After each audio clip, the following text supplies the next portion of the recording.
अस्सलाम वालेकुम दोस्तों, मेरा नाम कदस भट्ट। इस वीडियो में आपके साथ मैं क्रिप्टो मार्केट की ताज़ा तरीन अपडेट्स, न्यूज़ और उन न्यूज़ के ऊपर मैं अपना एनालिसिस शेयर करता हूं। मेरी इन्फॉर्मेशन, मेरा एनालिसिस गलत भी हो सकता है, मेरा एनालिसिस सही भी हो सकता है। मेरी किसी भी इन्फॉर्मेशन को आपने फाइनेंशियल एडवाइस नहीं लेना। मेरा मकसद सिर्फ और सिर्फ बीइंग अ जर्नलिस्ट आपको अपडेट करना है। तो अभी ग्लासनोड एक डाटा रिसर्चर कंपनी है जो खसूसन क्रिप्टो करेंसी में से स्पेशली बिटकॉइन के ऊपर अपना ऑन चेन डाटा एनालिसिस अपने जो सब्सक्राइबर्स हैं, उनके जो क्लाइंट्स हैं, उनके साथ वो शेयर करते हैं। अभी वीकली एवरी ट्यूसडे वो अपना पिछले वीक का डाटा शेयर करते हैं ताकि वो आने वाले वीक में इन्वेस्टर्स और ट्रेडर को बता सकेंगे कि मार्केट किस तरह मूव हो सकती है। उनका ये डाटा आया है पिछले वीक का, वो मैं आपके साथ लाजमी शेयर करता हूं। उनका जो आउटपुट है, जो उनका रिजल्ट है, उनका क्या फीडबैक है पिछले हफ्ते के डाटा के ऊपर, वो मैं आपके साथ शेयर करता हूं। अलॉन्ग साइड डिक्लाइनिंग प्राइसेस, जो क्रिप्टो मार्केट की प्राइसेस जो है वो डिक्लाइन हुई हैं, इन्वेस्टर्स हैव कैपिचुलेशन क्या होता है? जब कभी इन्वेस्टर ने इन्वेस्टमेंट की होती है और वो जिस प्राइस पे इन्वेस्टमेंट करता है उस प्राइस से मार्केट चले जाती है नीचे, वो थोड़ी देर तो इंतजार करता है कि मार्केट रिटर्न करे। जब वो 1 माह, 2 माह, 3 माह या कई माह इंतजार करने के बावजूद उस प्राइस पे, जिस प्राइस पे उसने बाय किया है, मार्केट वापस रिटर्न नहीं करती है, तो उस सूरत में डिसअपॉइंट होके, होप छोड़ के जब वो लॉस में सेल आउट कर देता है, तो उस सिचुएशन को कैपिचुलेशन बोलते हैं। तो पिछले हफ्ते जो प्राइसेस में डिक्लाइन आया है, ट्रेडर्स ने तकरीबन 2.5 बिलियन जो है कैपिचुलेट किए हैं। इसका मतलब यह है कि $2.5 अरब का ट्रेडर्स ने नुकसान किया है, इस उम्मीद के साथ कि शायद दो सिचुएशन। एक तो ये उम्मीद हो सकती है कि वो कंप्लीटली डिसअपॉइंट हो गए हैं, मतलब कुछ ट्रेडर्स ऐसे होते हैं जो कि डिसअपॉइंट होकर बिल्कुल ही क्रिप्टो मार्केट से आउट हो जाते हैं। कुछ ऐसे ट्रेडर्स होते हैं जो समझते हैं कि यार मार्केट यहां से मजीद नीचे जाएगी, बावजूद इसके कि वो लॉस में होते हैं, वो अपने लॉस में सेल आउट करके नीचे मजीद डिप का इंतजार करते हैं ताकि नीचे से बाय करे और जब मार्केट रिटर्न करे तो उनका लॉस भी कवर हो जाए और वो प्रॉफिट में भी चले जाए। बहरहाल जो ऑन चेन डाटा है, ग्लासनोड ने शेयर किया कि पिछले हफ्ते $2.5 अरब कैपिचुलेट किए हैं ट्रेडर्स ने। उसके बाद उन्होंने अपनी स्टेटमेंट दिया इन अ नटशेल कि जितना उन्होंने डाटा पिछले हफ्ते का रिसर्च किया, they have established the likelihood that a prolonged bear market in play. मतलब उनके डाटा रिसर्च के मुताबिक ऐसा लग रहा है, सारे डाटे को उन्होंने एनालाइज किया है, उनको ऐसे लग रहा है कि बियर मार्केट शायद मजीद आगे चले, प्रोलॉन्ग हो मजीद।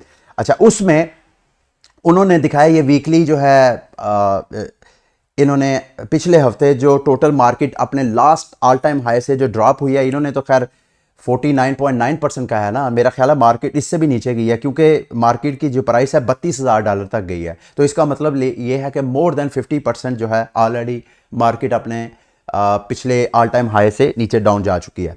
अच्छा जी, नेक्स्ट जो इन्फॉर्मेशन मैं आपके साथ शेयर करूंगा, नेट अनरियलाइज्ड प्रॉफिट, NUPL का मतलब ये है net unrealised profit and loss का जो रेशो है, is currently trading at 0.325 which indicates that N equivalent of.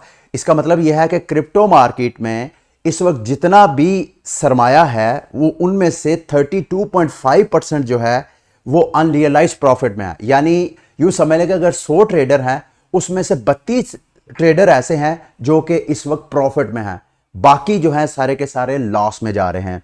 अच्छा, उसके बाद कंसीडरिंग प्रीवियस साइकिल, और अगर हम पिछले जो साइकिल्स हैं जिसमें बुल साइकिल और बियर साइकिल स्टार्ट होता है, अगर उसको कंसीडर करें, low profitability is very typical in the early to mid phase of a bear market. यानी वो ये कह रहे हैं कि जब कभी भी इस लेवल पे आ जाता है कि जिसमें जो प्रॉफिट होल्डर्स हैं वो कम से कम हो जाते हैं, लाइक के 0.325%, यानी 32.5% लोग जो हैं वो प्रॉफिट में, बाकी सारे लॉस में है, तो ये बियर मार्केट का एक सिग्नल होता है। ये नीचे चार्ट में भी उन्होंने दिखाया, ये देखें, जब कभी भी 32.5% जो इन्वेस्टर्स हैं वो प्रॉफिट में होते हैं तो मार्केट बेरिश होती है। ये देखें, जहां जहां लाइन को क्रॉस किया है, ये देखें यहां पे मार्केट ने क्रैश किया, यहां पे मार्केट नीचे मजीद डिप में गई और यहां कैपिचुलेशन हुई। ये जो रेड आपको नजर आ रहा है ये कैपिचुलेशन है। कैपिचुलेशन का मतलब यह है कि इन्वेस्टर्स का बिलीव मार्केट से उठ गया है कि मार्केट कभी भी दोबारा रिटर्न आ सकती है। सेम इसी तरह के सेंटीमेंट इस वक्त आपको मार्केट में नजर आ रहा है। गो कि अभी मार्केट कल से थोड़ा सा एक छोटा सा पंप आया, छोटी सी रिकवरी हुई है,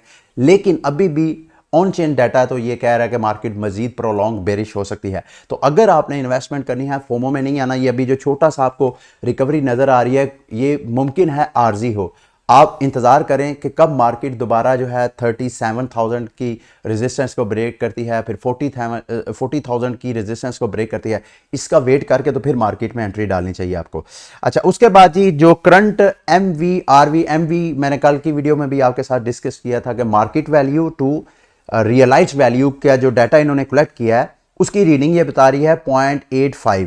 the market is well with in the territory visited in bearish market, यानी बेरिश मार्केट में जो लेवल होता है इसका MVRV का सेम अभी फिलहाल आपको वही नजर आ रहा है। अ बेरिश डाइवर्जेंस इज नोटेड, यानी इसका जब डाटा एनालाइज किया है जिसमें मार्केट वैल्यू को जब उन्होंने रियलाइज वैल्यू के साथ कलेक्ट किया तो फिर भी इनको बेरिश डाइवर्जेंस नजर आई। ये देखें यहाँ पे, अगर आप स्क्रीन पर देखें, ये पॉइंट कितना इन्होंने नोट किया, 0.85। तो जब कभी भी मार्केट 0.85 में आती है, जो पिछली सारी बेयर मार्केट हैं, 2019-20 की बेयर मार्केट, 2018 की बेयर मार्केट, इसी तरह 2014 और 2011-12 की बेयर मार्केट, सेम उसी लेवल पे इस वक्त मार्केट का MVRV आपको लेवल नज़र आ रहा है। अच्छा, उसके बाद उसके बाद जी assessing the damage, we have now established that numerous signals point to a macro scale bear trend in play।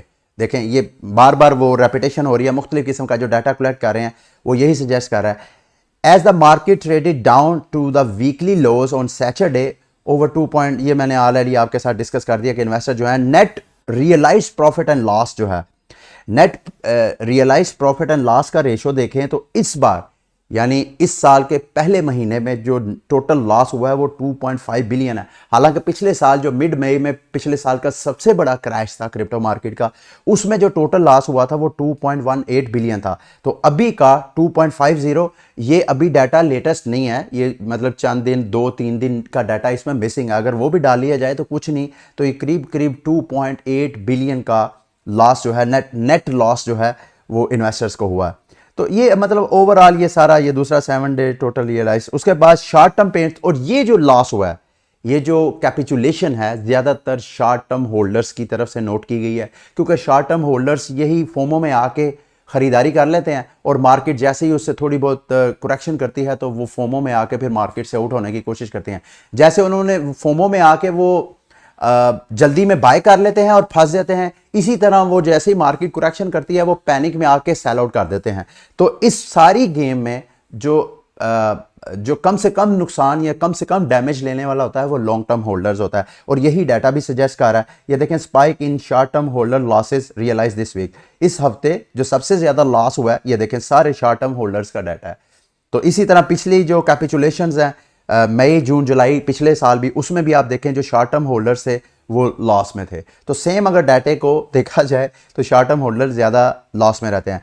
Assessing the supply dynamics, we can see that short term holders are currently in possession of approximately 18 point, यानी इस वक्त जो bitcoin की total supply है उसमें से 18.3% short term holders के पास पड़े हुए हैं। ठीक है, उसमें से एक्सचेंजेस के पास डाटा नहीं है। और ये जो अगर आप चार्ट की तरफ आप नजर डालें, short term holder supply in profit and loss, तो शॉर्ट टर्म होल्डर जो हैं, जैसे मैंने आपको बोला कि जितने 18 पॉइंट समथिंग है उसमें से 18% जो हैं वो लॉस में है। जितने भी इस वक्त आपको शॉर्ट टर्म होल्डर्स हैं वो जिन्होंने बिटकॉइन बाय करके रखा हुआ है वो भी फिलहाल लॉस में है, जो कि सेल आउट नहीं करवा रहे। जिन्होंने सेल आउट करवाया है उनको 2.5 बिलियन ऑलरेडी लॉस हो चुका है। तो ओवरऑल ये जो ग्लास नोड का सारा रिसर्च डाटा है वो यही सजेस्ट कर रहा है कि on basis of technical analysis, जो फंडामेंटल एनालिसिस हैं, जो ऑन चेन डाटा है वो यही सजेस्ट कर रहा है कि शायद बेयर मार्केट मजीद प्रोलॉन्ग करे।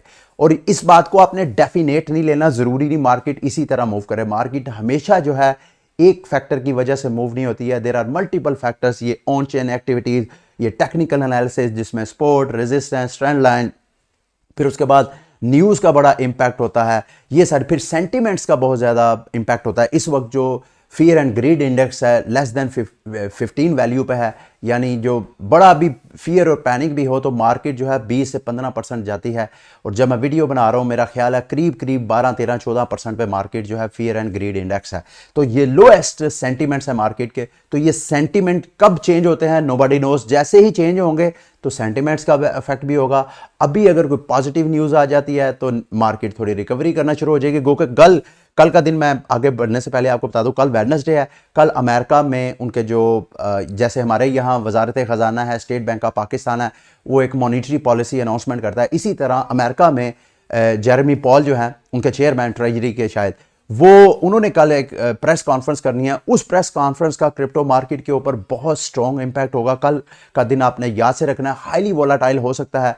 मार्केट या तो बड़ा पंप ले सकती है या मार्केट मजीद क्रैश कर सकती है। अगर तो वो उन्होंने अमेरिका ने जो कहा है कि वो इस साल 3 बार अपने इंटरेस्ट रेट बढ़ाएंगे, तो जैसे मैंने कल की वीडियो में आपको बताया कि अगर इंटरेस्ट रेट अमेरिका बढ़ाता है तो मैक्रो इकोनॉमिक्स डेवलपमेंट की वजह से इन्वेस्टर वो रिस्क फ्री इन्वेस्टमेंट की तरफ जाएगा, ना कि रिस्क वाली एसेट्स यानी क्रिप्टो मार्केट और स्टॉक की तरफ जाएगा। पहले ये था ग्लास नोट का सारा डाटा। अब मैं आपको अपना एनालिसिस थोड़ा सा दिखाता हूं बिटकॉइन का। अगर हिस्टोरिकली देखा जाए कि बिटकॉइन जब अपना ऑल टाइम हाई बनाता है उसके बाद कितना डिप करता है, उसका अगर हम हिस्टोरिकल जायजा ले तो फिर आपको ये अंदाज़ा करने में बड़ी आसानी होगी कि इस बार जो मार्केट बेरिश हो रही है, जैसे कि ग्लास नोट का डाटा भी यही सजेस्ट कर रहा है कि शायद बेरिश मार्केट मजीद प्रोलॉन्ग करे तो कितनी नीचे जा सकती है, उसको एक और एंगल से देखने की कोशिश करते हैं। ज़रूरी नहीं कि मार्केट उन्हीं लेवल को टच करे, लेकिन डाटे को देखने में क्या हर्ज है। ये इस वक्त मैं बिटकॉइन के इंडेक्स पे हूँ, जो हिस्टोरिकल डाटा है पिछले जब से बिटकॉइन मार्केट में ट्रेडिंग के लिए अवेलेबल हुआ है। तो ये 2011 में जब बिटकॉइन ने अपना ऑल टाइम हाई बनाया था, तकरीबन इसकी प्राइस 72 सेंट से एकदम प्राइस चलेगी तकरीबन 31-32 डॉलर पे। तो उसके बाद ये वीकली एक एक कैंडल एक एक वीक के डाटे को शो करवाती है। जैसे ही 32 डॉलर पे गई तो मार्केट यहां से डंप हुई। जैसे ही डंप हुई तो 93% मार्केट की वैल्यू, जब उसने अपना ऑल टाइम हाई बनाया तो इन्वेस्टर ने जिन्होंने 72 सेंट पे बाय किया था बिटकॉइन, जैसे 32 डॉलर पे गया और उन्होंने कैश आउट करवाने की लालच में आके कि यार इतना प्रॉफिट, उन्होंने मार्केट से करेक्शन की अच्छी खासी। मार्केट ने 93% मार्केट डंप हुई। उसके बाद आगे आ जाए जी, अगला जो ऑल टाइम हाई बनाया फिर 2013 में मार्केट में एकदम बिटकॉइन की वैल्यू 40 डॉलर से बढ़ के तकरीबन मार्केट की वैल्यू, बिटकॉइन की वैल्यू 264 डॉलर पे चलेगी। 40 डॉलर और 264 डॉलर। तो इस अच्छी खासी प्राइस हाइप की वजह से, पंप होने की वजह से, फिर इन्वेस्टर ने जब अपना पैसा निकाला, मार्केट ने फिर करेक्शन की। तो इस बार जो करेक्शन हुई 81%, ये देख रहे हैं मार्केट ने करेक्शन की, तकरीबन 80% मार्केट फिर डाउन हुई। फिर उसके बाद 2013 ही के साल में मार्केट फिर एकदम पंप मार्केट को मिला। 180 डॉलर से प्राइस चले गई तकरीबन 1200 डॉलर। कितना बड़ा पंप आया, ये वीकली डाटा है। इस पंप के बाद भी फिर मार्केट ने जब अपनी करेक्शन की तकरीबन 86% मार्केट फिर डंप हुई। इसी तरह ये दीगर जो साइकिल है, 2017 में एकदम जब बिटकॉइन की प्राइस कहाँ ट्रेड हो रही थी 2200 डॉलर के करीब, एकदम मार्केट 19,700 डॉलर तक चलेगी।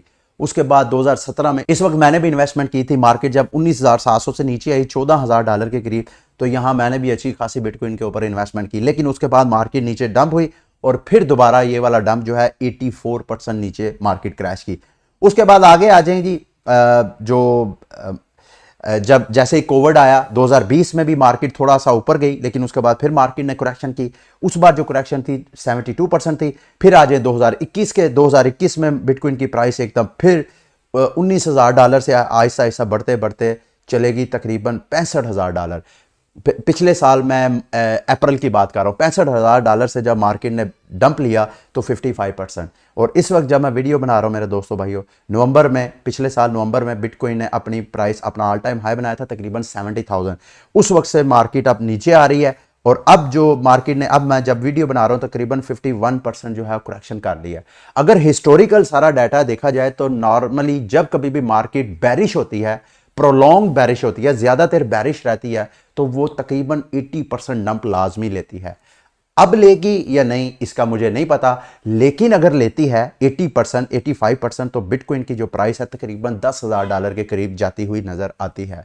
अब ये वहां तक जाती है या नहीं, नोबडी नोज। लेकिन ये आपको बताता चलूं कि जो बिटकॉइन की रियलाइज्ड वैल्यू है एक कैपिटल वैल्यू होती है, यानी जितने सप्लाई है बिटकॉइन की और जितना सरमाया है उसका डाटा, और दूसरा जो रियल वैल्यू होती है, रियलाइज वैल्यू के उतनी सप्लाई जितनी बिटकॉइन की है, उस सप्लाई को जनरेट करने में जितना वैल्यू सर्व हुई है वो रियलाइज वैल्यू होती है। तो वो रियलाइज वैल्यू $24,000 के करीब है। पहला मैंने आपको बताया था स्टॉप है $30,000 के करीब। अगर मार्केट उसको भी ब्रेक कर देती है, 30,000 से 28,000 भी चले जाती है, अगर $28,000 की प्राइस को भी वो ब्रेक कर देती है, बिटकॉइन की प्राइस मजीद नीचे चले जाती है, तो अगला टारगेट $24,000 है। और अगर $24,000 को भी ब्रेक कर देती है, जिसके चांसेस बहुत कम है, तो फिर $20,000, फिर आहिस्ता आहिस्ता अगर इस डाटे को देखा जाए, एनालाइज किया जाए, तो अगर 85% डंप करती है जैसे कि हिस्टोरिकली मार्केट करती आ रही है, तो फिर बिटकॉइन की प्राइस जो है वो $10,000 तक भी जा सकती है। तो ये आपने जहन में रख के सारी चीज़ों को फिर आपने मुकम्मल तैयारी करनी है। अच्छा, आगे आते हैं जी। फेसबुक की जो कंपनी है, पेरेंट कंपनी मेटा, आपको याद होगा फेसबुक ने अपने आप को रीब्रांड किया था, मेटा कर लिया था। इन्होंने दुनिया का सबसे तेज तरीन सुपर कंप्यूटर बनाया, introducing the AI artificial intelligence based research super cluster. दुनिया का सबसे स्पीडी सुपर कंप्यूटर इन्होंने बनाया। बहुत से जो बड़े बड़े बिग जाइंट टेक कंपनीज हैं उनके पास सुपर कंप्यूटर्स हैं, लेकिन फेसबुक ने जो अभी बनाया, जिसका अभी उन्होंने अनाउंसमेंट की है, वो कह रहे हैं कि इस साल के मिड में जाके, तकरीबन जून जुलाई अगस्त में जाके ये बाकायदा इसको वर्किंग में ले आएंगे। और जब वर्किंग में लेके आएंगे तो ओबियसली इसकी प्राइसेस पे बहुत ज़्यादा इंपैक्ट होगा। अब बीइंग अ क्रिप्टो इन्वेस्टर, आपके लिए ये इंफॉर्मेशन कैसे आपको याद होगा, मैंने आपको बताया था कि फेसबुक ने मेटावर्स में एंट्री डाली है, और इन्होंने नाम ही ये चेंज इस वजह से किया, मेटा, फेसबुक से मेटा किया, क्योंकि वो मेटावर्स में अपनी एंट्री डालना चाहते हैं। जितनी उनकी यूज़र बेस है उस सब को वो मेटावर्स का एक्सपीरियंस करवाना चाहते हैं। और ये बात याद रखिएगा, मेटावर्स के अंदर computational power, highly computational powers चाहिए होती हैं। तो अगर इन्होंने मेटावर्स में एंट्री डाली है, तो सबसे पहले इनको अपना कंप्यूटर सेटअप सारा जो है उसको डेवलप करना था, और ये उसी की तरफ जा रहे हैं। अगर ऐसा होता है तो यू कांट इमेजिन कि मेटावर्स जब रियलिटी बनेंगे। और जब रियलिटी बनेगी, ये गोल्डमैन सैच की रिपोर्ट आई है, जो कि एक बैंक है, उसने कहा है जो मेटावर्स है उसके अंदर पोटेंशियल है कि वो 8 ट्रिलियन उसके पीछे सरमायाकारी हो सकती है। सिर्फ मेटावर्स से रिलेटेड जो क्रिप्टो प्रोजेक्ट्स हैं, या ओवरऑल जो प्रोजेक्ट्स हैं क्रिप्टो से रिलेटेड, इंडस्ट्रीज़ हैं लाइक कंप्यूटर की इंडस्ट्री या और दीगर इंडस्ट्रीज़ जो हैं, आर्टिस्ट हैं जिन्होंने मेटावर्स के अंदर जो यूज़ होने वाले एवाटार्स वगैरह बनाने हैं, तो टोटल इंडस्ट्री का जो कैप है वो 8 ट्रिलियन हो सकता है।